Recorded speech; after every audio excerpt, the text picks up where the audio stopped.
Ano po, gagawa ko tayong kakaan. Mag-spray ka mais? Mais ano?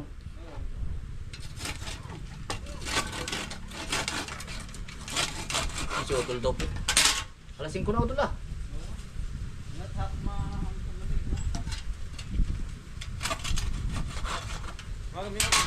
Magagawa ko square. Ah, yung saan ba? Oo, takaan. Takaan, daan. Uwi po ako yung mga alas 7 mga kainsan. Gawa ng sayang ko ang oras.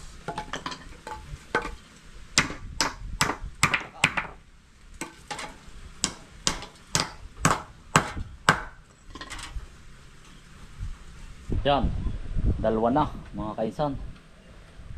Aray na po, yung sukatan, 6 po ang ginawa natin. Para po bukas na maga,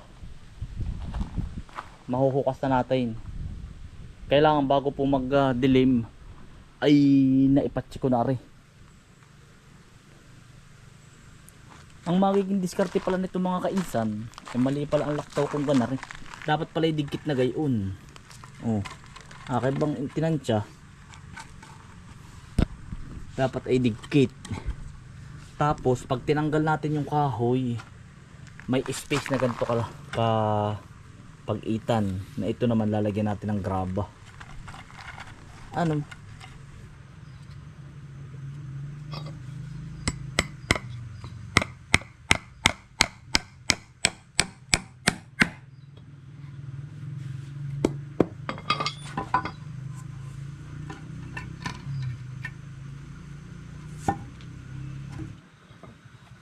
Mga kaisan, naging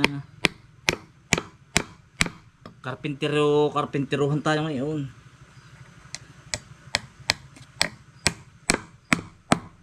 Iya, yari man din. Tayo na mga kaisan.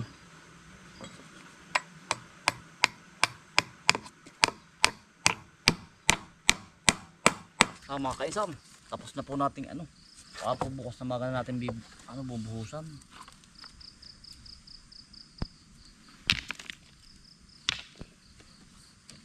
Papantayin ko pang maigi. Meron naman pong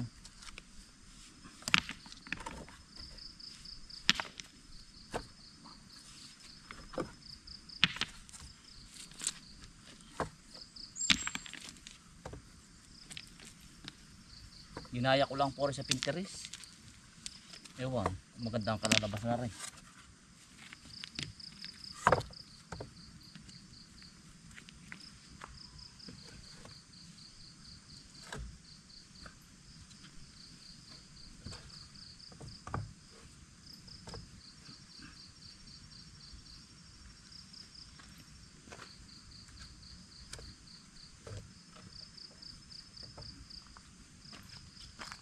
Yan mga kainsan, yan pong loob niyan ang bubuhusan natin ng simento.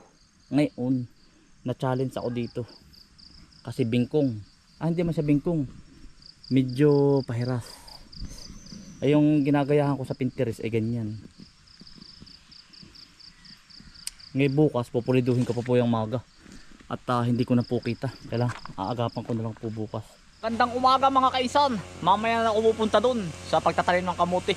Natanim po ulit tayo sa kabila naman. Walang katapos ang tanim po. Nadun po ay dalawa, sina Utoy. At si Utoy naman po, pinag-scatter muna natin din yung isa. Ako naman po ay din Yan mga kaisan, magandang umaga. Ay hindi na po natin natapos kahapon. Ay ngayon po, dadalihin natin ari. Yun, si Utoy. Ate po muna pinag-scatter din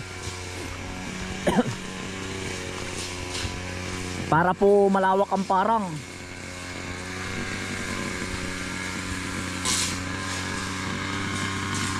Yan si Utoy.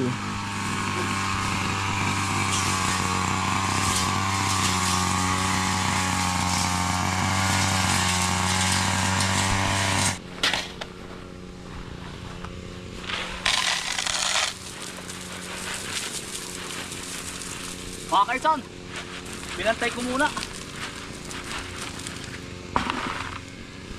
Akin po mga pinantay ng graba. Para gusto ko talaga pantay-pantay. Aba, baka pag may bumisita yung matisod. Saka ko lalatagan ng kahoy.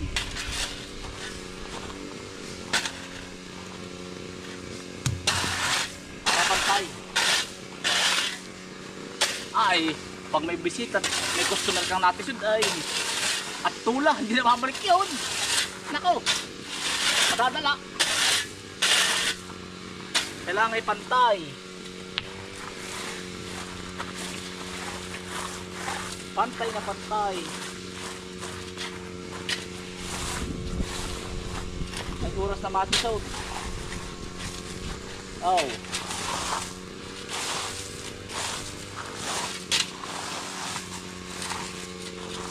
Tula. Hindi ko na rin mga kaysa lalagyan ng bakal. Gano'n napapanood ko naman walang bakal. Yan, ganyan. Ari ang unang buhos. Mga kaysa nilagyan ko lang siya ng bilog-bilog. Ganito kalalim. Hinukayan ko ng dulo ng bareta. Para po bang magkaroon ng paa. Parang Lego. Para hindi siya kumitong. Wala. Na ano ko lang. Na-imagine ko lang. Ayan o. Ari po tinusukan ko lang ang nari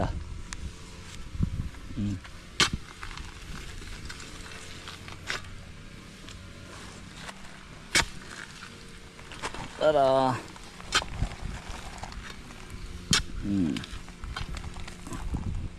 Para magkaroon siya ng paa.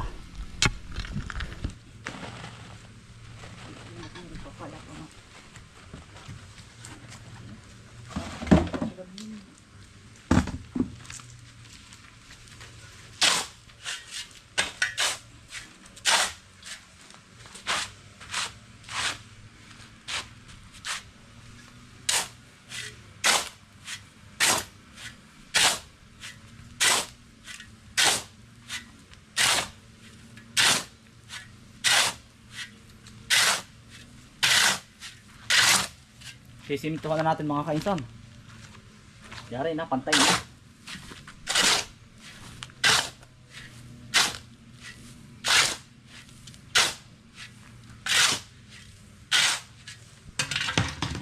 Kaunti pa. Para matapang. Para matapang po. Para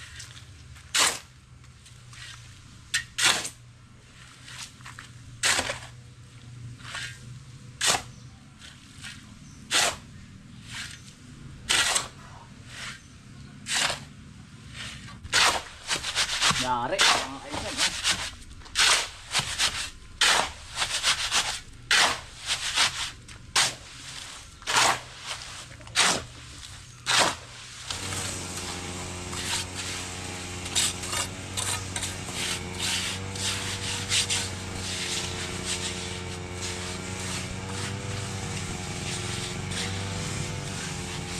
medyo magaspang po ang nilagay natin siminto buhangin para po hindi madulas.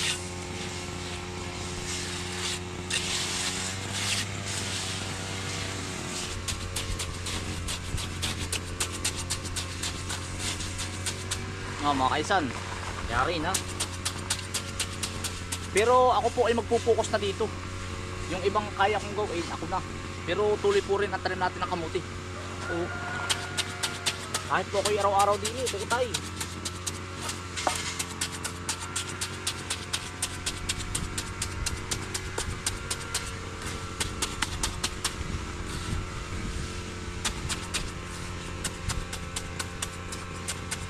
Yari na 1, 2, 3, 4, 5, 6. Yari na mga kainsan. Kailangan lang po sisiksikin yung manong gilid. Kasi baka mamaya walang laman. Mahula.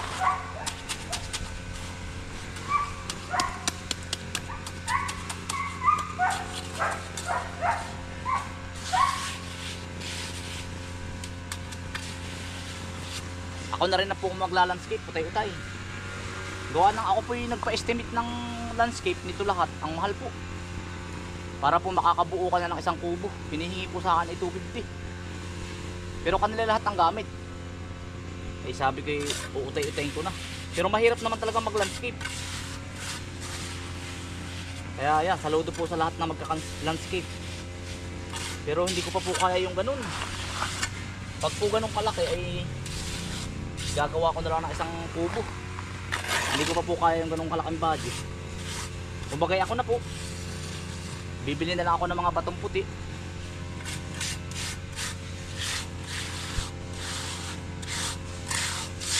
Kaya naman po. Sa Pinterest lang po ako natingin. Utay-utayin ko na po.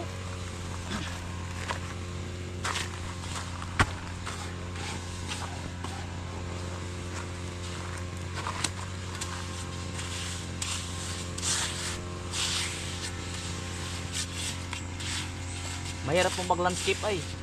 Kumbaga po ba'y talent din yun, kaya mahal po ang sinisingil ng iba. Hindi naman mahal. Kaya lang binabayaran yung kanilang talent po ay.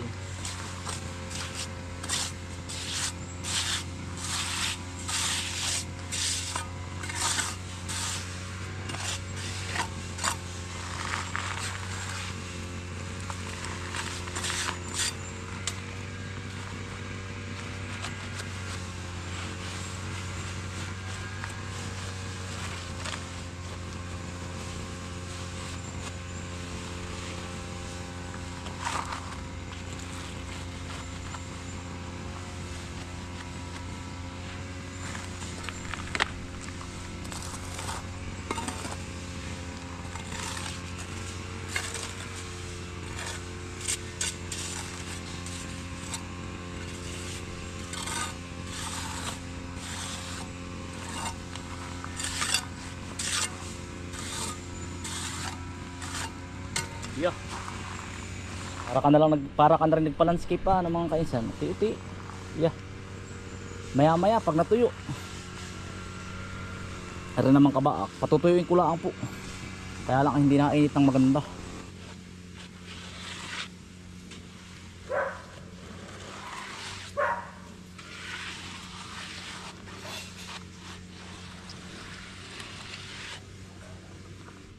Siniminto ko na rin po, ari. Yari na mga kainsan. Ari, siniminto ko, ari. Pero ari, yari na. Yeah. Nadali din mga kainsan. Uti-uti. Maya maya antayin ko lang po ng mga 2 oras. Pag po tumigas, lilipat ko din eh. Pero po maya maya hahanayan ko po muna ng ano, ng graba. Mga kainsan, nag-aano lang po tayo. Tatalbosan po natin ito. Yan. Ganito oh. Mga kainsan, ba't hindi sabay-sabay ang iyong ano? Ang iyong kalabasa. Alam mo mga kainsan, para po hindi sabay-sabay ang pitas. Kung bagay may pag-itan po yun ng 3 days. Are, 3 araw. Yan. Kaya yung papunta doon malalago. Atin lang pong aanuhan. Ang tawag nito. Ating tatalbusan po. Para po siya ay sumanga mga kainsan. Yan, isang saknong po.